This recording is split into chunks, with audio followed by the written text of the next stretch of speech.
Now, whilst many golfers struggle with a slice, a hook can be as equally destructive.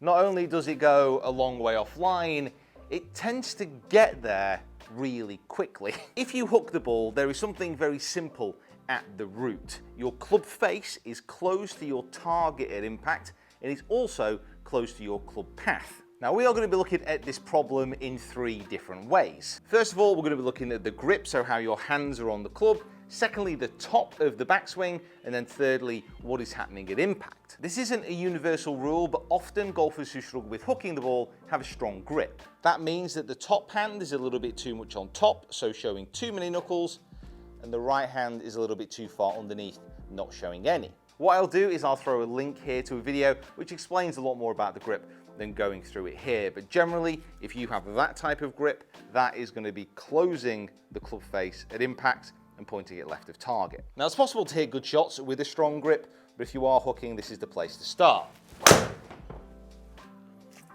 The second thing that we want to be looking at is the top of the backswing. Now, the top of the backswing, if this club face is angled and it's pointing more up at the sky, this is in a closed position, so this is pointing left of target. If it is matching the back of the left wrist and the back of the left arm, that is said to be more of a neutral position, and if it's pointing more down the ground, that is in an open position. So again, if you're hooking, this is the second point. Where is that club face at the top of the swing? If it's pointing up to the sky, again, that's going to enable that club face to stay shut and cause the ball to go left. A great way to practice this, if you get a squash racket or a tennis racket, just take your grip in your left hand. It'll actually fall into quite a nice position there from a golfing perspective as well, by the by.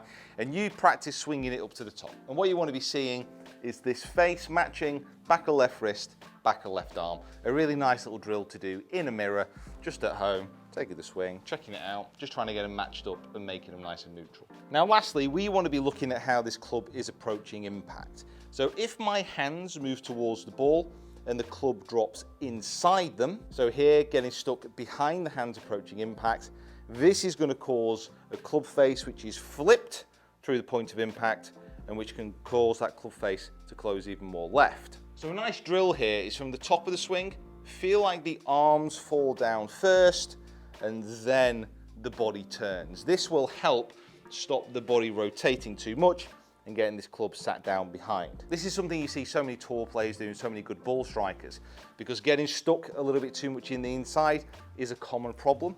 So just feel that that club falls in front and then you can rotate. And what it allows you to do is just have that little bit more control over the club face. Oh, even it's a fade to finish. 300-yard fade at that. 303, 304, 305, 306. 306 drives, guaranteed. All right, guys, hopefully you found this video useful. Make sure that you take a screenshot now if you want everything written down, but also please continue your swing quest here by checking out these videos on driving, especially this one on how to swing slower that hit the ball further.